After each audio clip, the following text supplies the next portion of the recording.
G'day, good afternoon, good morning, it's Roger Roadside here saying hello. Hello.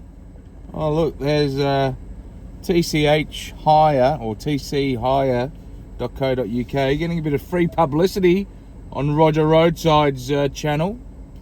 You can hire him on 01902 214 214.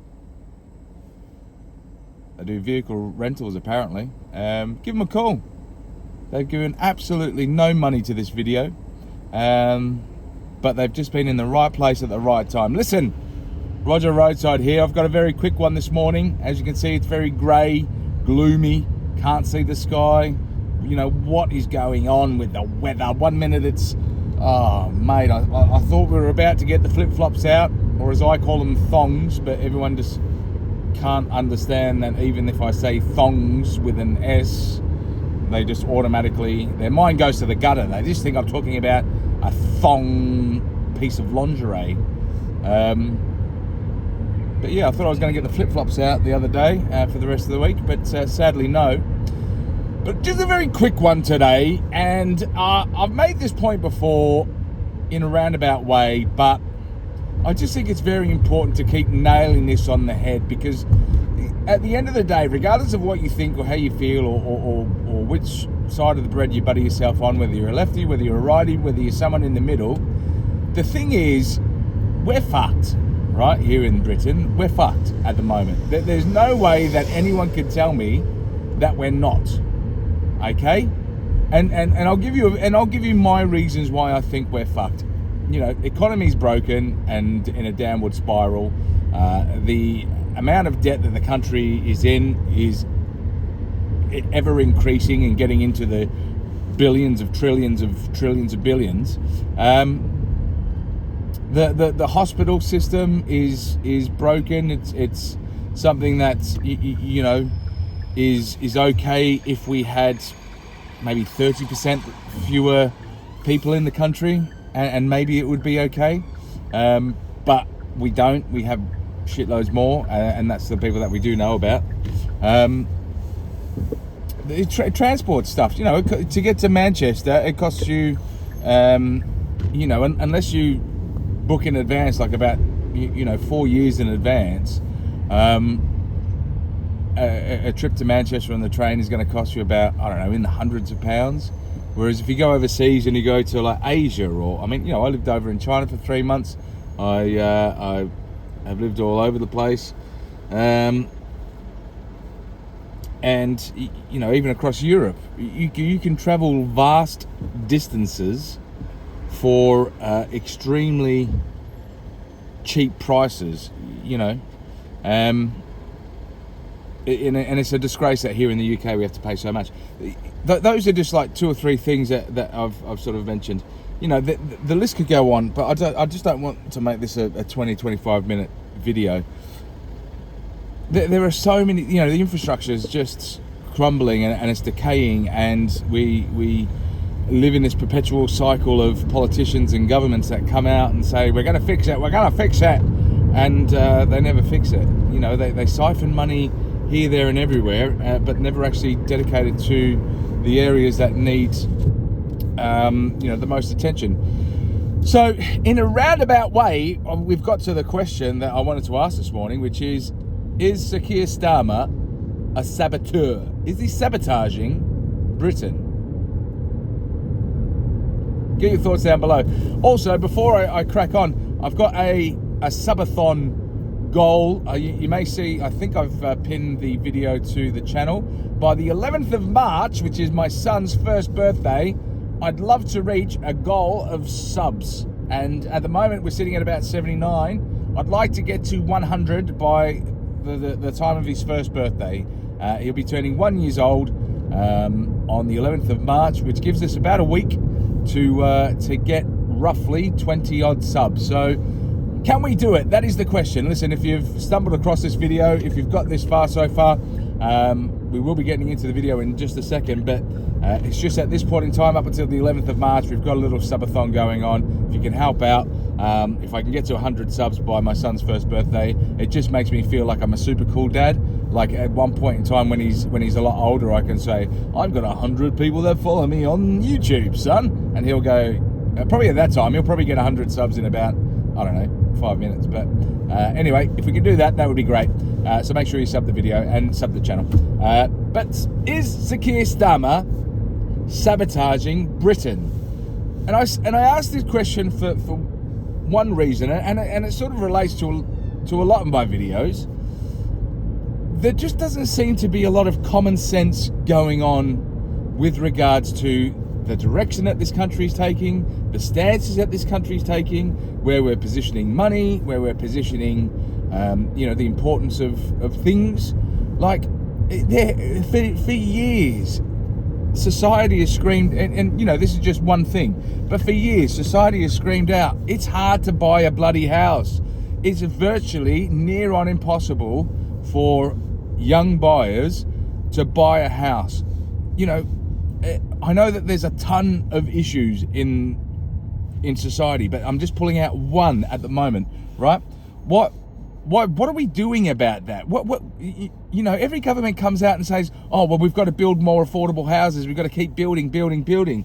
Oh, yeah, but then you go and use those houses to bloody house illegal immigrants and asylum seekers or people on benefits and stuff like that. And all that does is that either stuffs up the prices of houses in those areas, which then draws people from various communities to go and snap those houses up and then form their own little communities in their own little enclaves of their own little home countries that they've come from. Or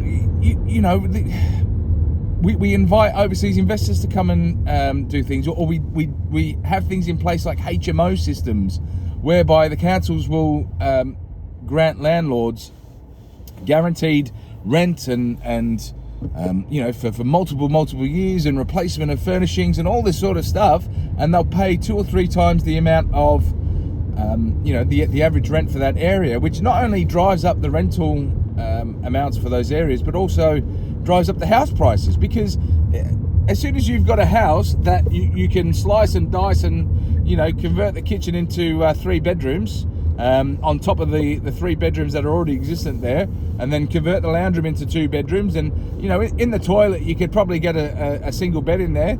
So suddenly you've got about 15 blokes there, asylum seekers. I mean, I'm sure there's like multiple genders, but let's face it, it's probably all just blokes who are all strangers, but they're probably from the same sort of regions, or they probably come over on the same dinghy, so they probably formed a little bit of a relationship together.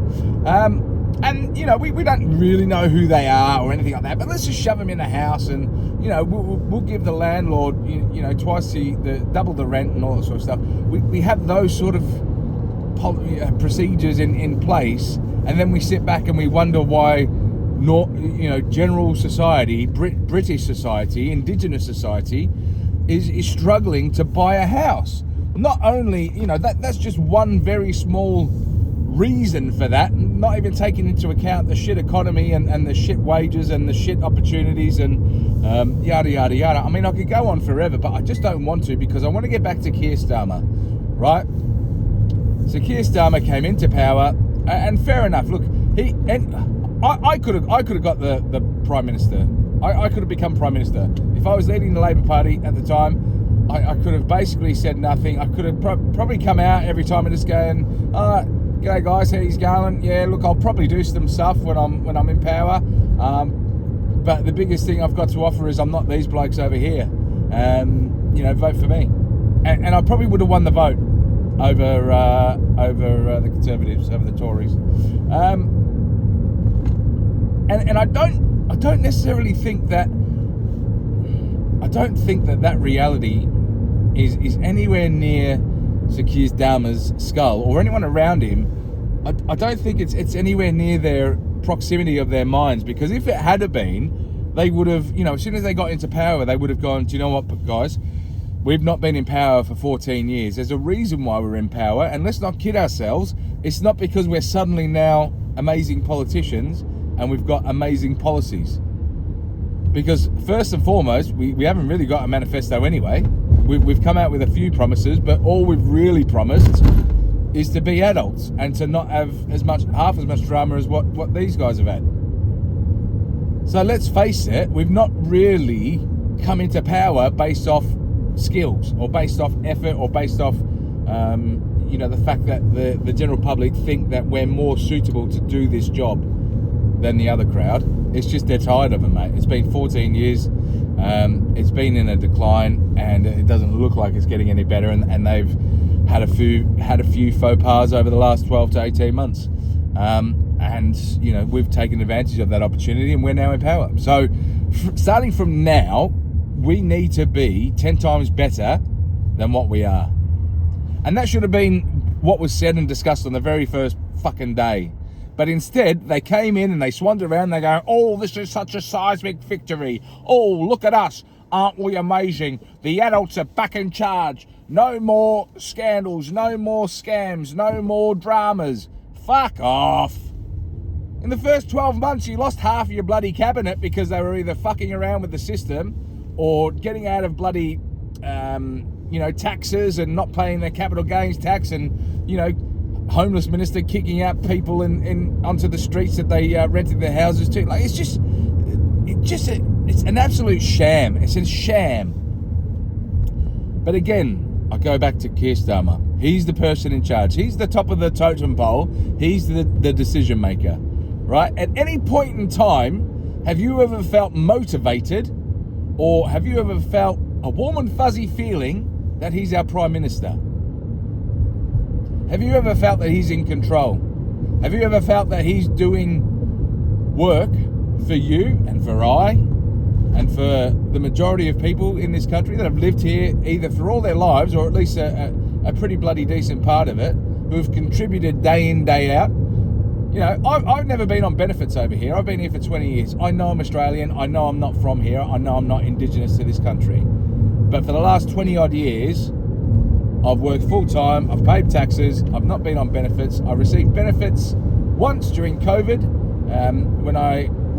because I was working as a freelancer, and when COVID happened, because I was self-employed, I didn't get any. I wasn't like some of the other people who were in full-time employment who got payments from their workplace. I was basically I went from earning about 2 or 3K a month to earning nothing, and so. Yeah, I went on benefits during COVID for about 2 payments, but then I felt bad because obviously during COVID I wasn't spending any of that money. I was basically just paying to eat and survive and all that sort of stuff. So I had savings. I decided to stop my benefits, even though I could have kept going with it. And I just lived off my savings, and I got my, I whittled down savings. I had about 20 grand in the bank account, which I was going to use for a house. I whittled that down to probably about 8 grand, if I'm being perfectly honest. I don't take the piss, and I know there's a lot of people out there that don't take the piss. So for those people, do you feel like Sir Keir Starmer is working every day for you and implementing things for you? Yes, we all know the country's stuffed. Yes, we all know that the economy was stuffed when he took over. Yes, we all know that there was a lot of problems. We all know that. We're all well prepared for someone to come in and say, listen, this is stuffed.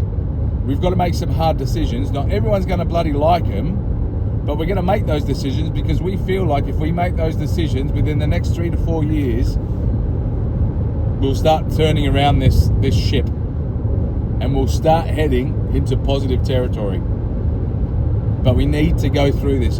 And, I appreciate that every government or every politician before now has said the exact same thing. But what we guarantee on doing is we guarantee on sticking this course, and we guarantee on not being, we're probably not going to be crowd favourites for the next 3 or 4 years. I know that. I know that there's going to be a lot of people out there that aren't going to like me, and I get it. But what we're doing is for the best of the people, and what we're doing is for the best of the people that live here. What we're doing is we're doing this so that we can improve the health care situation, we can improve transport, we can improve the economy, we can improve education, we can improve the housing situation. Those top 5 things, I know there's plenty of other problems, but those top 5 things are what we're dedicating a major focus to.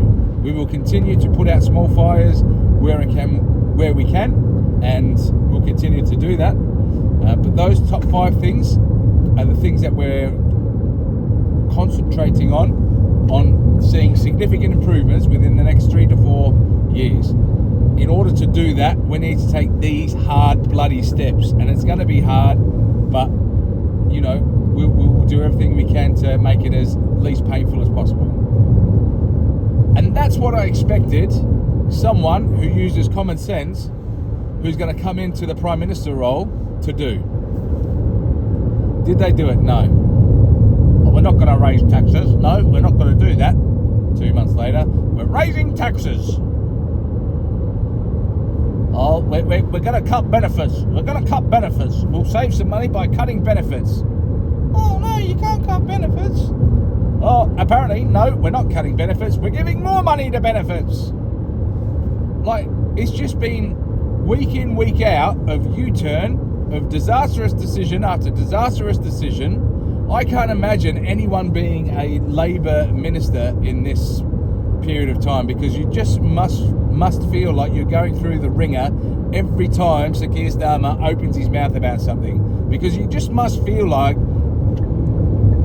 as soon as he's come out and said we're going in this direction, you've then got to go out, you've got to speak to your contingencies, you've got to speak to the people that you represent, you've got to speak to the press, you've got to speak to the media, going, yep, no, Sir Keir Starmer knows what he's doing the right thing for the people, he's making the hard decisions, this, that and the other, knowing full well that within about 2 weeks he'll flip-flop, he'll change his mind, he'll go in a different direction. What an absolute disgrace. And so, where does this question come back? Again, I want to bring it back to, is Sir Keir Starmer sabotaging Britain? The latest instance, the latest situation that's going on at the moment. We all know what's happening within Iran. We all know what's happening within the US and Trump, and how he's taken control of the situation. A situation that for the last 20 years, no frickin' country has done anything about, whilst we've known that they've been the main funder and the main investor in terrorist activities, that they've tortured, that they've brutalized, that they've abused, that they've murdered their own people, that they've forcefully eroded their economy, made it virtually impossible to live there. Talk about a bloody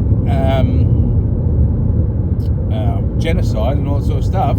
I mean, where were all those people that were talking about Gaza? I mean, I made a video about this about a week ago. Where were all those people when it comes to Iran? Nowhere to be seen. Where are all the people with all the balaclavas and the masks over their faces and all that sort of stuff? Who we can clearly see, aren't Middle Eastern. You don't have to put scarves on. We know that you're not Middle Eastern. You're white British people. We can see it. But for some reason, you've got this affiliation to Gaza, and you've got somehow it's in your bones that you've got to protect those people. Look, I'm not saying that the situation in Gaza isn't a terrible thing, but look, unless someone was paying me, would I protest for Gaza? No, unless someone was paying me.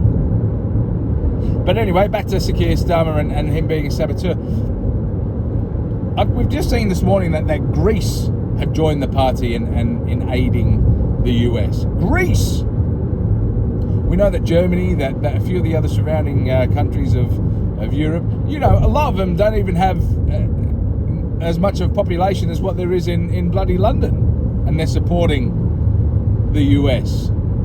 And here we have this wet, drippy, droopy Prime Minister who wants to make it clear that we had no involvement in those strikes. We had no involvement in that act of rescuing those people from their regime. And who is he directing those comments to? Who is he actually... We also heard a clip of him last night giving a speech that started with that information, which he received a wet round of applause. And who were the people in that audience? They were people of a certain religious background. So this is my question: Is Sir Keir Starmer serving the British public, or is he serving someone else? Because I don't see too many decisions which affect me or my neighbours or my friends or the people that I deal with on a daily basis, or you know, general society. I don't see a lot of things either showing faith or supporting or doing the things that we would assume to be the right things to do. What are your thoughts? Get them in the comments. Look, there's a whole bunch more that we can get into, but I'm wary of the fact that this is a 20-minute video. If you've made it this far, please subscribe. I've got that little situation where I'm trying to get to 100 subscribers by the 11th of March. Make sure you like this video. Make sure you share this video. Look, I'll be honest, I've got 79 subscribers. Who the hell's going to see this video?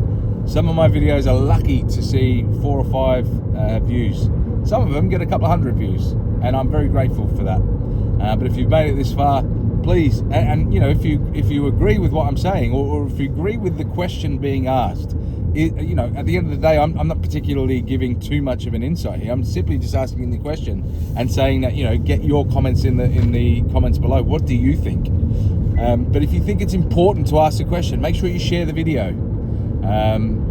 But I'd love to hear your thoughts on it. Listen, if you think I'm wrong, if you think Sir Keir Starmer is doing some great things and he's turning this country around, and if you think that he's doing well by potentially sticking to the letter of some law of some, I don't know, proxy or doxy or moxie or whatever it is that he thinks he's doing for being the reason for him not to get involved, maybe it's just a case that he knows that we've got a really shit defence.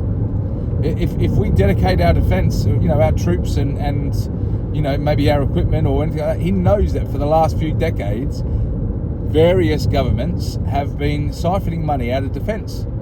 And maybe he knows that really our defence is just stuck together with sticky tape and staples. You know, if he's honest, that's potentially what the situation is, and maybe that's the reason why he's held back. But listen, get your comments down below. I'd love to hear from you, and make sure that you be civil. I don't want any abuse or anything like that. Listen, let's just be adults about this, and make sure you like the video, and yeah, I really appreciate your thoughts. Make sure you get them down below. Listen, this is Roger Roadside saying be good to your mum, and I'll see you on the flippity flop. Ciao!